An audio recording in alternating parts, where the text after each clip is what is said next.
ನಮಸ್ಕಾರ ಗೆಳೆಯರಿ, welcome back to new video. ಬೇಕರಿಲಿ ಕೇಕ್ ಹೇಗೆ ಮಾಡೋದು ಅಂತ ಕಲಿಯೋಣ ಅಂತ ಹೋದೆ. ಆದರೆ ಬೇಕರಿಯಲ್ಲಿ ನಡೆದದ್ದೇ ಬೇರೆ. ಪೂರ್ತಿ ಕತೆ ಕೇಳಿ. ಹಲೋ ಸ್ನೇಹಿತರೆ, ನನ್ನ ಹೆಸರು ರಂಜಿತಾ ಅಂತ. ನನಗೆ 30 ವರ್ಷ ವಯಸ್ಸು. ನಾನು ವಿವಾಹಿತೆ.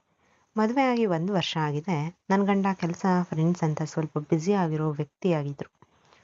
ಡ್ಯೂಟಿಗೆ ಬೆಳಗ್ಗೆ 8 ಗಂಟೆಗೆ ಹೋದರೆ ಸಂಜೆ 6ಕ್ಕೆ ಬರ್ತಿದ್ರು. ಆಮೇಲೆ 10 ಗಂಟೆವರೆಗೂ ಟಿವಿ ನೋಡಿ ಫ್ರೆಂಡ್ಸ್ ಜೊತೆ ಹರಟೆ ಅಂತ ಟೈಮ್ ಪಾಸ್ ಮಾಡುತ್ತಿದ್ದೆ. ರೂಮಿಗೆ ಬಂದಾಗ ಮಾತ್ರ ಅವರಿಗೆ ಆಸೆ ಹುಟ್ಟುತ್ತಿತ್ತು, ಆದರೆ ನನಗೆ ಜಾಲಿಯಾಗಿರಬೇಕು ಅಂತ ಆಸೆ. ಅವರು ಮಾತಾಡೋಕೆ ಸಿಗ್ತಾ ಇರಲಿಲ್ಲ. ಊಟ ಆದಮೇಲೆ ಮಲಗುವಾಗ ಸ್ವಲ್ಪ ಅಂದರೆ ಅರ್ಧ ಗಂಟೆ ಮಾಡುತ್ತಿದ್ದರು ಅಷ್ಟೆ. ಒಂದು ಎಂಜಾಯ್ಮೆಂಟ್ ಇರಲಿಲ್ಲ. ಸೀದಾ ನನ್ನನ್ನು ಎತ್ತಿ ಇಡೋರು. ನೀರು ಬಾರದಿದ್ದರಿಂದ ನನಗಂತೂ ಕಿರಿಚೋ ಹಾಗೆ ಆಗೋದು. ಬೇಗ ಬೇಗ ಹೆಂಗೋ ಮಾಡಿ ನನಗೆ ಆಸೆ ಬರೋ ಅಷ್ಟರಲ್ಲಿ ಅವರದ್ದು ನೀರು ಸುರಿದು ಪಕ್ಕಕ್ಕೆ ಬಂದು ಬಿದ್ಕೊಳ್ತಿದ್ರು. ಈ ರೀತಿ ಖುಷಿನೇ ಸಿಗ್ತಾ ಇರಲಿಲ್ಲ. ಮನೆಯಲ್ಲಿ ಒಬ್ಬಳೇ ಇದ್ದಾಗ ಏನಾದರೂ ತಿನ್ನೋಕ್ಕೆ ಅಂತ ಅನಿಸಿದಾಗ ನಮ್ಮ ಮನೆ ಹತ್ತಿರ ಇರೋ ಬೇಕರಿಗೆ ಹೋಗಿ ತಿಂಡಿ ತಿನ್ಕೊಂಡು ಬರುತ್ತಿದ್ದೆ. ಆ ಬೇಕರಿ ಮಾಡುತ್ತಿದ್ದ ಹನಿ ಕೇಕ್ ಅಂದರೆ ನನಗೆ ತುಂಬ ಇಷ್ಟ. ಡೈಲಿ ಬೇಕರಿಗೆ ಹೋಗಿ ಹನಿ ಕೇಕು ತಿನ್ನುತ್ತಿದ್ದೆ. ಆ ಬೇಕರಿಯಲ್ಲಿ ಇದ್ದ ಹುಡುಗ ನನಗೆ ಪರಿಚಯವಾಗಿ ಹೋಗಿದ್ದ. ಆತನು ಒಳ್ಳೆಯ ಥರ ಹ್ಯಾಂಡ್ಸಮ್ ಆಗಿದ್ದ. ಜಿಮ್ಗೆ ಹೋಗಿ ಮೈಕಟ್ಟು ಚೆನ್ನಾಗಿ ಮೈಂಟೈನ್ ಮಾಡಿದ್ದ. ನನ್ನ ಗಂಡನಿಗೆ ಹೇಳುತ್ತಿದ್ದೆ, ರೀ ನೀವು ಈ ಥರ ಬಾಡಿ ಮಾಡ್ಕೊಳ್ಳಿ ಅಂತ. ಅವರು ಪ್ರೀತಿನೂ ಇಲ್ಲ, ಕೇರಿಂಗೂ ಕೂಡ ಇಲ್ಲ. ಹೆಂಡತಿನ ಹೇಗೆ ನೋಡ್ಕೊಳ್ಬೇಕು ಅಂತಾನೇ ಗೊತ್ತಿಲ್ಲ ಅವ್ರಿಗೆ. ಹೀಗೆ ಒಂದಿನ ಬೇಕರಿಗೆ ಹೋದಾಗ ಕೇಕು ಖಾಲಿಯಾಗಿ ಹೋಗಿತ್ತು. ಅವತ್ತು ನನಗೆ ತುಂಬಾ ಬೇಸರ ಆಯಿತು. ಮನೆಗೆ ಬಂದು ಯೋಚನೆ ಮಾಡಿದೆ, ನಾನೇ ಹನಿ ಕೇಕ್ ಮಾಡೋದು ಕಲಿತರೆ ಬೇಕಾದಾಗ ಎಲ್ಲ ಮಾಡಿಕೊಂಡು ತಿನ್ನಬಹುದು ಅಲ್ವಾ ಅಂತ. ಮರುದಿನ ಬೇಕರಿ ಹುಡುಗನಿಗೆ ಕೇಳಿದೆ, ಹನಿ ಕೇಕ್ ಮಾಡೋದು ನನಗೆ ಹೇಳಿಕೊಡ್ತೀರಾ ಅಂತ. ಆತ ಹೇಳಿದ, ಅದೆಲ್ಲ ಹೆಂಗಾಗುತ್ತೆ, ಅದು ನಮ್ಮ ಬೇಕರಿಯಲ್ಲಿ ಸೀಕ್ರೆಟ್ ರೆಸಿಪಿ, ಅದೆಲ್ಲ ಹಾಗೆ ಹೇಳಿಕೊಡೋಕೆ ಆಗಲ್ಲ ಅಂತ. ನಾನು ಸ್ವಲ್ಪ ಫ್ರೆಂಡ್ಲಿಯಾಗಿ ಮಾತಾಡ್ಸೋಕೆ ಶುರು ಮಾಡಿದೆ. ಅವನು ಚೆನ್ನಾಗಿ ಮಾತಾಡೋಕೆ ಶುರು ಮಾಡಿದ. ಹೀಗೆ ಮಾತನಾಡುತ್ತಾ ನನ್ನ ಕೈ ಸವರಿದ. ನಾನು ಒಂದು ಕ್ಷಣ ಬೆಚ್ಚಿಬಿದ್ದೆ. ಅವನ ದೃಷ್ಟಿ ಮಾವಿನ ಹಣ್ಣುಗಳ ಮೇಲೆ ಇತ್ತು. ಸದ್ಯ ನನ್ನ ಜೀವನದಲ್ಲಿ ನನ್ನ ಬಗ್ಗೆ ಆಸಕ್ತಿ ಇರೋ ವ್ಯಕ್ತಿನ ಕಂಡು ಅಂತ ಖುಷಿ ಪಡಬೇಕು ಅಥವಾ ದುಃಖ ಪಡಬೇಕು ನನಗೆ ಆ ಕ್ಷಣಕ್ಕೆ ತಿಳಿಯಲಿಲ್ಲ. ಆತ ಮುಟ್ಟಿದ್ದರಿಂದ ನನ್ನ ರೋಮ ಎಲ್ಲವೂ ಎದ್ದು ನಿಂತಿತ್ತು. ನನ್ನ ಮೈ ಜುಮ್ಮನಿಸೋಕೆ ಶುರುವಾಯಿತು. ಯಾಕೋ ನನ್ನ ಆ ರೀತಿ ನೋಡ್ತಿದ್ದೀಯಾ ಅಂತ ಅವನನ್ನು ಕೇಳಿದೆ. ಏನಿಲ್ಲ, ನಿಮ್ಮ ಸೌಂದರ್ಯಕ್ಕೆ ನಾನು ಮಾರು ಹೋದೆ ಅಷ್ಟೇ. ನೀವು ತುಂಬ ಚೆನ್ನಾಗಿ ಮಾತಾಡ್ತಿದ್ದೀರಾ. ನಿಮಗೆ ನಾನು ಹನಿ ಕೇಕು ಮಾಡೋದು ಹೇಳ್ಕೊಡ್ತೀನಿ, ನಾಳೆ ಬೆಳಗ್ಗೆ ಬನ್ನಿ ಅಂತ ಅಂದ. ನನಗೋ ತುಂಬ ಖುಷಿಯಾಯಿತು. ಮಾರನೇ ದಿನ ಬೆಳಗ್ಗೆ ಗಂಡ ಆಫೀಸಿಗೆ ಹೋಗಿ ತಕ್ಷಣ ಬೇಕರಿಗೆ ಹತ್ತಿರ ಹೋದೆ. ಅವನು ಕಾಣಲಿ. ನಾನು ಅವನನ್ನು ಜೋರಾಗಿ ಕೂಗಿದೆ, ಬನ್ನಿ ಒಳಗಡೆ ಅಂದ. ನಾನು ಒಳಗಡೆ ಹೋದೆ. ಅವನು ಐಟಮ್ ಎಲ್ಲ ರೆಡಿ ಮಾಡ್ತಿದ್ದ. ಏನು ಮೈಕಟ್ಟು, ಯಪ್ಪ! ಅವನ ಮೈಕಟ್ಟು ನಾನು ಸೋತು ಹೋದೆ. ಅವನು ತೋಳು ಮುಟ್ಟುತ್ತಾ, ಏನು ನಿನ್ನ ಬಾಡಿ ಒಳ್ಳೆ ಕಬ್ಬಿಣ ಇದ್ದಂಗಿದೆಯಲ್ಲ ಅಂದೆ. ವರ್ಕೌಟ್ ಮಾಡ್ತೀನಿ, ಬೆವರು ಹರಿಸಿ ಅದಕ್ಕೆ ಹಿಂಗಿದೆ ಅಂದ. ನಿಮ್ಮ ಗಂಡ ವರ್ಕೌಟ್ ಮಾಡಲ್ವಾ ಅಂತ ಕೇಳ್ದ. ಅಯ್ಯೋ, ಅವ್ರಿಗೋ ಮಾಡಬೇಕಾದನ್ನೇ ಮಾಡಲ್ಲ, ಇನ್ನು ವರ್ಕೌಟ್ ಬೇರೆ ಎಂದು ಹೇಳಿದೆ. ಯಾಕೆ, ಏನು ಮಾಡ್ತಿಲ್ಲ ಎಂದ ಕೇಳಿದ. ನೀರು ಬರದೆ ಸುಂಡು ಹೋಗಿರುವ ನನ್ನ ಕಥೆನ ಅವನ ಬಳಿ ಹೇಳಿಕೊಂಡೆ. ಅವನು ಕೂಡ ಸ್ವಲ್ಪ ಬೇಸರ ಮಾಡಿಕೊಂಡ. ಆದರೂ ನಾನು ಈ ಕಥೆಯನ್ನು ಹೇಳುವಾಗ ಅವನನ್ನು ಗಮನಿಸುತ್ತಾ ಇದ್ದೆ. ಅವನು ನನ್ನ ಮಾವಿನ ಹಣ್ಣುಗಳನ್ನು ಚಪ್ಪರಿಸಿ ತಿನ್ನೋ ಥರ ನೋಡ್ತಿದ್ದ.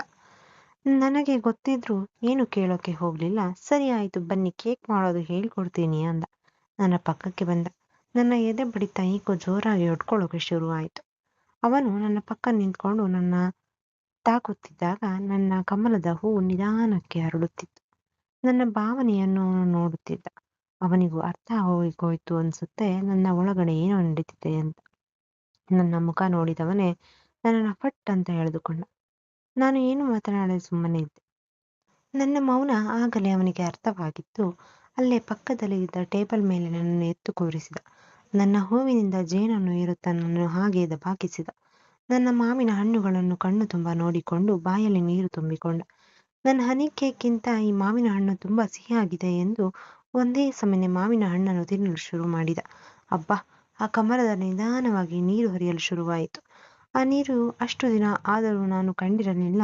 ಆತ ಮಾವಿನ ಹಣ್ಣನ್ನು ಕವರಿ ಕವರಿ ತಿನ್ನುತ್ತಿದ್ದ. ಇನ್ನೂ ಶುರು ಮಾಡಲಿಲ್ಲ, ಆದರೆ ಈಗಲೇ ನಾನು ಒಂದು ಸ್ವರ್ಗವನ್ನು ಕಂಡಿದ್ದೆ. ಅಲ್ಲೇ ಪಕ್ಕದಲ್ಲಿ ಇದ್ದ ಹನಿ ಬಾಟಲನ್ನು ತೆಗೆದು ಮಾವಿನ ಹಣ್ಣಿನ ಮೇಲೆ ಸುರಿದ. ಹನಿ ತುಂಬಿದ ಮಾವಿನ ಹಣ್ಣನ್ನು ತಿನ್ನಲು ಶುರು ಮಾಡಿದ. ನನಗೋ ಅದೆಲ್ಲ ಮೊದಲ ಬಾರಿ ನೋಡುತ್ತಿದ್ದೇನೆ. ಮಾವಿನ ಹಣ್ಣು ತಿನ್ನುತ್ತಾ ಕಮಲದ ಸುತ್ತ ಮುತ್ತ ಕೈ ಸವರಲು ಶುರು ಮಾಡಿದ. ಆ ಸ್ವರ್ಗದಿಂದ ಬಾಡಿ ಮೊಗ್ಗಾಗಿದ್ದ ಕಮಲ ನಿಧಾನವಾಗಿ ಅರಳ ಪಲಪಳ ಅಂತ ಹೊಳೆಯಲು ಶುರು ಮಾಡಿತ್ತು. ಅರಳಿದ ಕಮಲದ ಮೇಲೆ ಜೇನುತುಪ್ಪ ಹಾಕಿದವನೇ ತಕ್ಷಣ ದುಂಬಿ ಬಂದು ಜೇನು ಕುಡಿಯಲು ಶುರು ಮಾಡಿತು. ಕಮಲದ ಮೇಲೆ ಇದ್ದ ಜೇನು ಎಲ್ಲ ಕುಡಿದು ಹಾಗೆ ಹಿಂದಕ್ಕೆ ಹರಿತು. ಆಗಾಗಲೇ 30 ನಿಮಿಷವಾಗಿತ್ತು. ಏನು ನಡೆಯದೆ ನಾನು ಆಗಲೇ 2 ಬಾರಿ ಖುಷಿಯಾಗಿದ್ದೆ. ನಂತರ ಎದ್ದವನೇ ಆಯುಧ ಕೈಯಲ್ಲಿ ಹಿಡಿದು ಕಮಲದ ಮೇಲೆ ಪಟ್ಟ ಕೊಂಚ ನೋವು ಆದರೂ ಪರವಾಗಿಲ್ಲ, ಅಷ್ಟು ಖುಷಿ ನಾನು ಕಂಡಿರಲಿಲ್ಲ. ನಾನು ಕೂಡ ನನ್ನ ಕುಂಬಳಕಾಯಿಯನ್ನು ಎತ್ತಿ ಸರಿಯಾಗಿ ಕೊಡುತ್ತಿದ್ದೆ. ನಾನು ಬೇರೆ ಲೋಕದಲ್ಲೇ ಸಂಚರಿಸುತ್ತಿದ್ದೆ. ಹೀಗೆ 20 ನಿಮಿಷ ಕಮಲದ ಮೇಲೆ ಜೇನುತುಪ್ಪ ಹಾಕಿ ಅಲ್ಲಾಡಿಸುತ್ತಾ ಎದ್ದು ನಿಂತ ನಾನು ಆಚೆ ಬಂದು, ಇದೇನಾ ನಿಮ್ಮ ಹನಿ ಕೇಕ್ ಮಾಡುವ ವಿಧಾನ ಅಂತ ನಕ್ಕು ಮನೆಗೆ ಹೊರಟೆ. ರಾತ್ರಿ ಮಲಗಿದಾಗ ನನ್ನ ಗಂಡನ ಮುಗ್ಧ ಮುಖವನ್ನು ನೋಡಿದೆ. ಪಾಪ ಆತ ನನ್ನ ಯೋಗಕ್ಷೇಮಕ್ಕಾಗಿ ದಿನವಿಡೀ ಕಷ್ಟಪಟ್ಟು ದುಡಿಯುತ್ತಿದ್ದಾನೆ. ನನ್ನ ಮೇಲೆ ಒಂದು ನಂಬಿಕೆ ಇಟ್ಟಿರುತ್ತಾನೆ. ಈ ಥರ ಮಾಡಬಾರದಿತ್ತು ಎಂದು ನಾನು ನೋವಿನಿಂದ ಅರಳಲು ಶುರು ಮಾಡಿದೆ. ನನ್ನ ಗಂಡನ ಜೊತೆಯಲ್ಲಿ ಎಷ್ಟೇ ತೊಂದರೆ ಆದರೂ ಎಲ್ಲವನ್ನು ಖುಷಿಯಿಂದ ಸ್ವೀಕಾರ ಮಾಡಿ ನನ್ನ ಗಂಡನನ್ನು ಚೆನ್ನಾಗಿ ನೋಡಿಕೊಳ್ಳಬೇಕು ಎಂದು ತೀರ್ಮಾನ ಮಾಡಿದೆ. ನಂತರ ಅನ್ನದು ನಾನು ಬೇಕರಿಗೆ ಹೋಗಲಿಲ್ಲ. ನನ್ನ ಜೀವನದ ಸಿಹಿ ಕಹಿ ಘಟನೆಗಳನ್ನು ಮರೆತು ಈಗ ನಾನು ನನ್ನ ಮತ್ತು ನನ್ನ ಗಂಡನ ತುಂಬ ಖುಷಿಯಾಗಿದ್ದೇವೆ. ನಮಗೆ ಬೇಕಾದದ್ದು ಸಿಗದೆ ಹೋದರೂ ಬೇಡದೇ ಇರುವುದನ್ನು ಹುಡುಕೊಂಡು ಹೋಗುವುದಕ್ಕಿಂತ ಇರುವುದನ್ನೇ ಖುಷಿಯಿಂದ ಸ್ವೀಕಾರ ಮಾಡುವುದು ಉತ್ತಮ. ಇಲ್ಲಿಗೆ ಈ ಕತೆ ಮುಗಿಯುತ್ತದೆ. ಸ್ನೇಹಿತರೆ, ನಿಮಗೆ ಈ ಕತೆ ಇಷ್ಟವಾಗಿದ್ದರೆ ಲೈಕ್ ಮಾಡುವುದನ್ನು ದಯವಿಟ್ಟು ಮರೆಯಬೇಡಿ. ಮತ್ತೆ ಇಂತಹ ಇನ್ನಷ್ಟು ಕತೆಗಳಿಗಾಗಿ ನಮ್ಮ ಚಾನಲನ್ನು ಸಬ್ಸ್ಕ್ರೈಬ್ ಮಾಡಿಕೊಳ್ಳಿ. ಮತ್ತೆ ಸಿಗೋಣ. ಧನ್ಯವಾದಗಳು.